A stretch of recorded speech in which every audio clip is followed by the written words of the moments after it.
Hey guys, we're doing another deck spotlight today where you guys send me in a deck and I go over it, talk about it, critique it a little bit, and just, show it off a little bit. So Master Mike '05 has sent me this deck and it is basically Bujins and Shadolls. So just a disclaimer, throwing it up there. A lot of people know that I only do TCG decks, so I'm not as experienced with Shadolls, even though I do know a bit of what they do. So it's going to be hard for me to comment on a lot of the Shadoll part of this deck, but I'm still going to, talk about it a little bit and just talk about how it works. So first up with the Bujins, he's running 3 Yamato. Obviously in any Bujin deck, pretty important to run 3 of him. And then Mikazuchi. So Mikazuchi's a great card to back up Yamato. Definitely in Bujins, I like having 1 or 2 of these guys. Can be very useful. Although there's some other new Bujins that I might talk about as well that could be good. So Crane, he might want to run this at 3. It's difficult because he's running, Shade Owls and he has a limit to what he can do. But Crane is so good, so he might want to consider it at 3, but he definitely can run it at 2. He's running 1 Turtle, 1 Quilin. Again, he could run more, but again, it's tough because he has a hybrid deck, so definitely something to think about.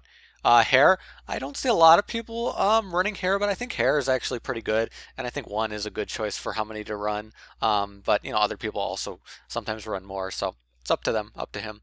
So he's also running 1 Bujingi Wolf. I'm actually not a big fan of this card, just because I think Bujins win battles automatically because that's how they work. They have a lot of battle potential. So I don't know if Wolf is really necessary. Obviously it can stall to set up XYZs. If Shade Owls were one of those types, that might be an interesting thing you could do there. But because it only counts for the Bujin part of the deck, and Bujins don't need it as much, I'm not sure. Like I said, if it was a hybrid with another deck that can benefit from it, might be useful. But I'm not. I'm not a big fan of it. Personal choice though.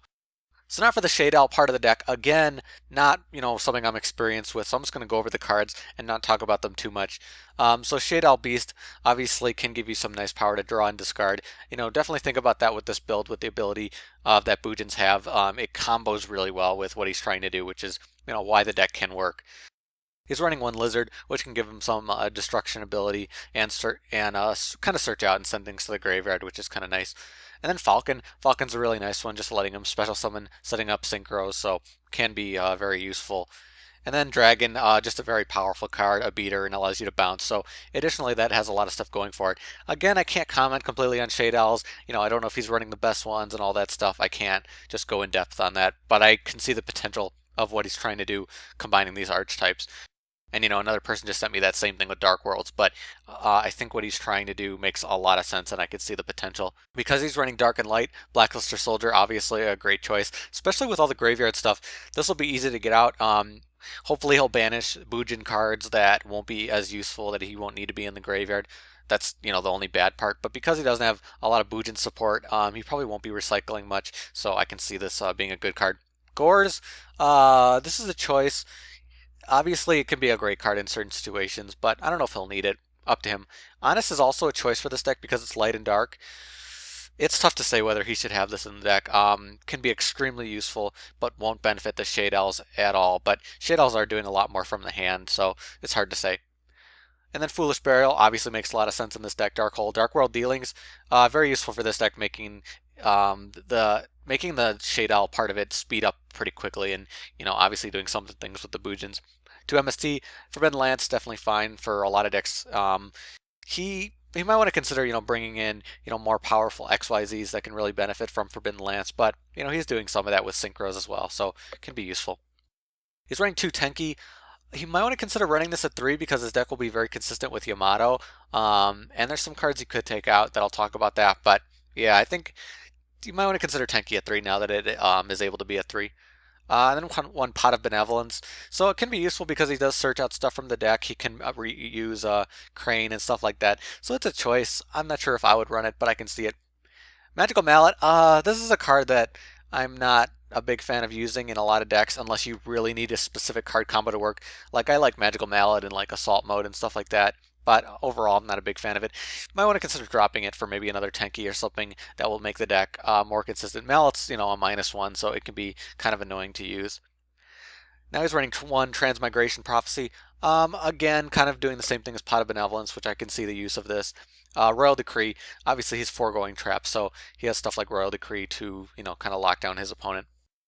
So now for the extra deck, he's running 2 Silent Honor. A lot of people are doing this nowadays, so I don't really have any issues with that. I only run 1, but I can see definitely why you'd run 2. It's very powerful. 1 Exciton, Ragnazero, very interesting card these days, and I definitely say if you want to run it, go for it, because it will come in handy. Gagaga Omega with his 4-star light. And then the 5 stars because he is running Shadoll Beast, and he can do some special summoning with that. So Volcasaurus, Ptolemy can upgrade from Omega, Gaia Dragon can upgrade from all of them, Tiras. He's also running Amaterasu, which is a very interesting card, and I can see him doing a lot of cool stuff with that. Obviously, it's a new one, so I can see a lot of people wanting to play with it. And then because he does have Falcon, which is a tuner, he'll be bringing out Synchro. So obviously 6, 7, and 10 are the numbers for him because he has 5 and 4 along with 2. So Vulcan, HTS, Black Rose, Leo. You might want to consider other 7s, but there aren't that many great ones. So he can think about it and see if there's any interesting stuff he can do. So overall, I really like the idea of the deck. It's hard for me to specifically critique it. I think there's some stuff you might want to consider taking out and putting in just to add to consistency, but aren't completely necessary. He can mix with the Bujins a little bit more. He can kind of add in more Bujin stuff. He can take out other stuff. He can, mix in some more of the Shadoll stuff. But I see what he's trying to do, and I can see how it's kind of like Bujins being supported by Shadolls more than a hybrid deck because of how the Shadolls work. So I really can see some really interesting stuff that he can do with this deck. And because I'm not as familiar with Shadolls, I can't go into too much detail. But I really, again, like the idea. I don't have a lot of ideas for this deck. He had a full side deck that I'm not going to list here, but it had a lot of other ideas that I understand completely to do more stuff. Quickly, you might want to consider running, like 1 Susanoo. He does have room to, maybe take out one of his 5 stars and put in something like Susanoo to make things more consistent. Sinyo is really, really good. You might want to consider because he does do a lot of graveyard stuff, so he might not want to always have Crane in the hand. So just, stuff like that. He can run a lot of different Bujin stuff now that there's more support for it. But overall, again, I really like the deck, and I really would like to see it as time goes on and as it gets more, played out, and just see what the interesting stuff it can do. And Shadolls are going to be really interesting. I know a lot of people already hate them, but in a deck like this, I can see some crazy stuff going on. So thank you to Master Mike05 for sending me in the deck. If you do have a deck you want me to show off on this channel, send me a message, hit me up on Twitter, send me a deck list.